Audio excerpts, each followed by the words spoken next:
ఈ ఎన్నికలు ఇది ఇస్తాం అని చెప్పి రావట్లా.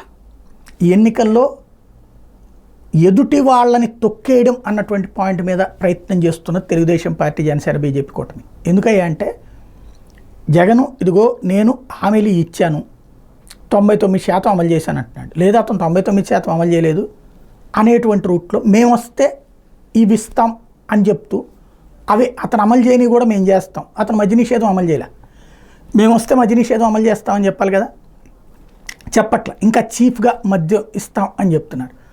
అట్లాగే తన హయాంలో జాబ్ క్యాలెండర్ అన్నది ఏడాదికి ఒకసారి అన్నారు కదా, చేయలేదు. మా హయాంలో 2 డిఎస్సీలు వేసాం అని చెప్తున్నారు. 2016-18 రిక్రూట్ చేయలే. సరే 16ది చేసినందుకు సంతోషం, అభినందించాలి. జగన్ చేయకపోవడాన్ని ప్రశ్నించాలి.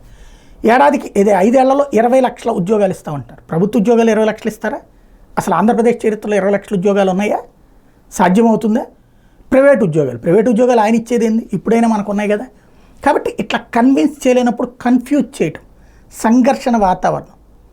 తాజాగా రాష్ట్రం అల్లకల్లోలం అయిపోతుంది, హింస ప్రజ్వరిల్లిపోతుందని ఈనాడు జ్యోతి ఎక్కడెక్కడో ఉన్న క్రైమ్ ఇన్సిడెంట్స్ అన్నింటినీ హైలైట్ చేస్తూ దానికి పార్టీలకు ఆపాదిస్తూ సాగించినటువంటి దాన్నే చంద్రబాబు చేస్తుంటే జనం పట్టించుకోవట్లేదు. ఎందుకని ఇవి లోకల్ సంఘటనలు అన్నది అర్థమైపోతుంది ఆ వార్త చదివితేనే, వీళ్ళు ఎంతగా నేరేషన్ క్రియేట్ చేసిన.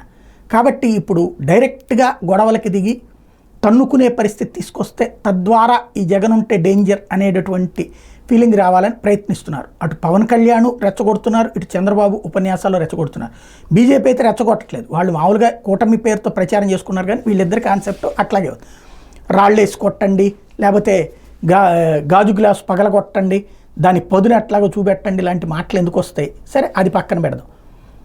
ఇప్పుడు మంగళగిరిలో జరిగినటువంటి ఘటన, గుద్ది చంపడం అన్నటువంటిది, లేదా ఈ అనంతపురం దగ్గర రాజాం దగ్గర జరిగినటువంటి సంఘటన, ఈ రెండింటినీ కంపేర్ చేసినప్పుడు ఖచ్చితంగా సెటరైట్ చేయాల్సినటువంటి అవసరం ఉంటుంది. ఇప్పుడు గొడవలు ఎక్కడెక్కడ నడుస్తున్నాయి? మన కళ్యాణ్ దుర్గంలో జరిగినటువంటి ఘర్షణ, రాజాంలో దాంట్లో ఖచ్చితంగా చనిపోయినటువంటి వ్యక్తికి సానుభూతి వ్యక్తం చేసినటువంటి తెలుగుదేశం పార్టీ అధినేత చంద్రబాబు నాయుడు, రాజాంలో ఎవరు వైసీపీ క్యాండిడేట్ వస్తూ ఉంటే వెహికల్ తగిలి చనిపోయాడు ఒక పిల్లాడు, దాంట్లో సంతాపం వ్యక్తం చేశారు చంద్రబాబు. బట్ మంగళగిరిలో బళ్ళతో గుద్దడం వల్ల వైసీపీ కార్యకర్త చనిపోయాడు, అతని పట్ల సంతాపం లేదు. అంటే చివరికి ఏ స్థాయికి వెళ్తున్నాం? కళ్యాణ్ దుర్గంలో సంఘటన అట్లాగే ఉంది. అంటే చివరికి ఏ స్థాయికి వెళ్తున్నాం? ఘర్షణలు అనేది పతాక స్థాయికి చేర్చుకోవడం, అంటే 1 సైడెడ్ రూట్లోకి వెళ్ళిపోతూ ఉన్నాం, హుందాతనం కోల్పోతున్నాం, ఏదైనా చేసి ఏమైనా సాధించాలన్నటువంటి స్టేజ్కి వెళ్తున్నాం. ఈ మాట అనగానే జగన్ సూట్ కేసులు పంపిస్తాడు. కానీ పాయింట్ ఏంటంటే ఇక్కడ ప్రాక్టికల్గా మానవత్వాన్ని వదిలేస్తున్నామా, లేదా సంఘర్షణ దిశగా సమాజాన్ని తీసుకెళ్తున్నాం? అంటే సంఘర్షణ దిశగా తీసుకెళ్తున్నాం.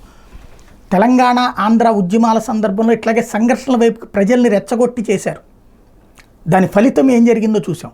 ఇప్పుడు ఆంధ్రాలో అల్లకల్లోలం సృష్టించడానికి ప్రయత్నం అయితే జరుగుతోంది.